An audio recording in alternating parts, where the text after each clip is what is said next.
All right, guys, Captain Paul here, your no regrets lifestyle captain, and today we're going to talk some DIY on this Bayliner 4788, and what we're going to talk is sea strainers.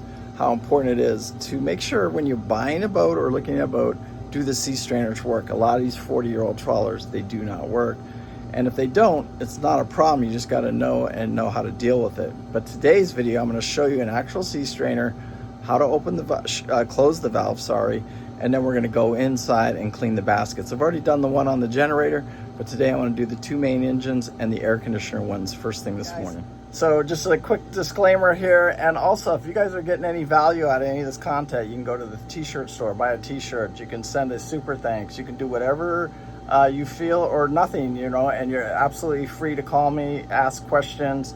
Happy to help any way I can, so just know that going in. Thank you, guys. Okay, just a quick disclaimer on these videos. When I do these DIY videos for especially they're really designated for that first time boater to just take a look, familiarize yourself with the systems on a boat, and know what you're getting into. And so that's what these videos are really all about. And I'm not perfect. Every situation's different. And it's really just to show you, just the basics of, going through the sea strainers, checking your AC sea strainer and stuff like that. So I've got myself kind of set up for this, and I really want to show this, especially some of you bigger guys. I mean, that's not a very tight opening right there. That's less than probably 3 feet total. And so you got to crawl in here, and then we got to find the valve, locate the valves. And that's the sea strainer right there. We got one on each side. These valves can be very challenging, and they can be hard. There's a lot of pressure right there. That's being a real booger to go down. And sometimes you can use an extension pipe on that to get it to open. But let me finish this off here. Insert some pressure, and I closed both valves now. And now we can go clean the sea strainer. To do that, I just undo those 2 bolts right there, and then there'll be a strainer inside there. We have 2 bolts on there. That's pretty typical. One of them will have a slot where the bolt will come through, and the other one will just be through, just like the one you see right here. And then you just kind of pick it up, and that should expose our basket. You can see this cap on here, that's not normal. Normally they won't have that, but that's just so we can fresh water rinse the boat, which is very cool. So what I can do before I leave this boat is I can run fresh water, so that I have fresh water inside my intercoolers and all the working parts inside the engine when the boat's being stored. So it's a very cool option, and I really like it. You can see right here, and you just got to make sure you don't want to break that gasket right there, because that gasket's going to go back on there. And then this is our basket right here. Got this sea strainer out. Bayliner gives you a little access, and then you can see there's not a whole lot in it, and it's actually pretty clean. And from all the different boats I've ever driven, I've noticed one thing that's pretty in common is either a boat you're cleaning the sea strainer all the time, or you're never cleaning it. And most of the boats, I think I've only ever been on one boat. It was one of my work boats where we would have to clean it about once every 3 or 4 days. Besides that, I've never, like in Southern State, I don't think I pull them, I clean them, I check them every 6 months, but I never had anything in the basket, just like this one. Just a minimal amount of stuff in here, but while I have them out, I'll go ahead and rinse them out and then put them back together. Like we're looking at, this is for the sea strainer for the air conditioner, and it's got a valve on the back of the boat, and you can put fresh water through the air conditioner system. That's a very cool option. But for this sea strainer, pretty well done. Now we just have to put it back in, tighten up that lid, and go over to the port engine. Struggle getting that back in, but you just kind of wiggle it, get it down. You want to get that flush. You can feel that clunk right there, and my top's right on. Now I just put my cap on and tighten up my screws. See me tightening up the little bolt on top there? All right, I tighten those bolts up, not too tight, not too loose. And then I'm gonna open up this valve right here, and then we'll check, make sure it's not leaking any water. And some people will leave these off when they leave the boat. And some people will leave them on. Mike will probably leave them on. I can't imagine him coming down here and shutting these off.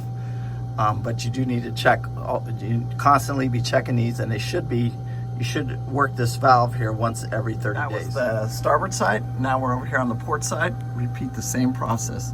So I'll just take my ratchet here, loosen them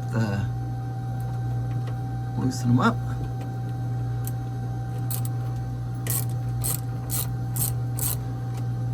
And then we'll pull that sea strainer out. Same thing, we'll do this, repeat this until we get all of them. So see that come off right there? And then that one in the back there, we'll loosen that up a little more.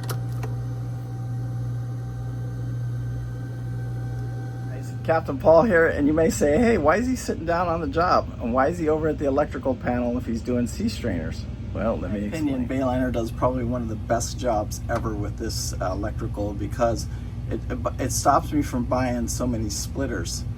Each one of these represent a line in and out of the boat, but today I want to shut off the air conditioners. So all I have to do is come in here, I can just shut the main breaker off, and then all of my air conditioners are off. And you say, why did you do that? Well, I did that because you can't have the recycling pump on while I'm cleaning the sea strainer. So I shut that off, shuts all my air conditioners off.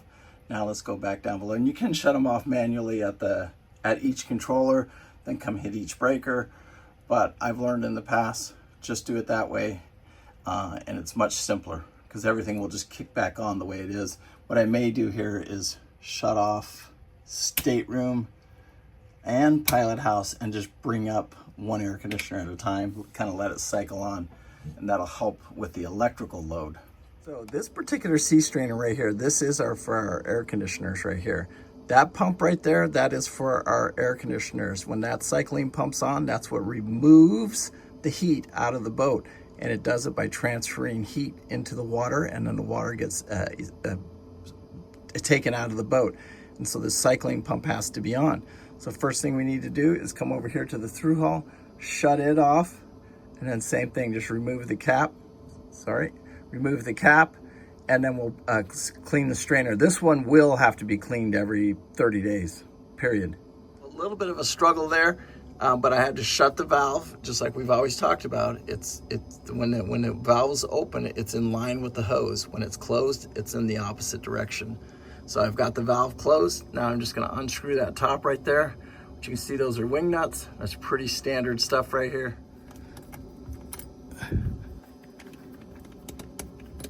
And they're not super tight. You can see we pulled this one out, and there's a lot of crud in this one. Let's take it out there and go ahead and clean it. Right now, this doesn't look horrible. It is starting to see some growth on it and getting plugged up, but in another 30 days, you pull this, you'll be looking at barnacles, you'll be looking at everything else now that it's in this salt water. So I get this washed up, we'll get it reinstalled, and let me show you how to prime this one, because this one has to be primed. All right, so we're gonna put our sea strainer back in, but then we have to prime this one. We have to make sure there's no air in it, because if you have any air in it, it won't prime that pump right there. And if you lose the prime in that pump, that's another video for another day, but it's miserable. It can be miserable. So what I did here, I opened the valve, and then I just loosened the cap right here, and I get my water flowing out of there and make sure that I don't have any air in there. And then I'll just tighten this back up, stop the water flow. And I stop that water flow. Yep, and we should be good to go. Now, what I'll do now is go turn the air conditioners back on and make sure that I have water coming out of my my 3 vents. On this boat right here, we turn this back on, and then we have to have this air conditioner relay right here. That's for our pump. So we need our pump running, and that's going to be circulating the water. And then I have the salon air conditioner on, so now we'll go check to see if we have water flowing. So you can see here, I have no water flowing. There should be water coming out of the side of the boat here, and there's not. So now I've got to figure out how to get this water flowing out of the side of the boat. All right, there it goes. We didn't have to do anything this time. It just kind of primed itself. So now I've got water flow, and I'm good to go. You hear my pumps on. I'm looking at the filter. I don't see any leaks, so we'll go ahead and start up the other air conditioners. All right. I hope you guys enjoyed that one. Thanks for watching. Make sure you hit that like. Make sure you hit that subscribe. Remember, live life with no regrets. I do. And again, I appreciate you guys so much. Thank you guys. Bye.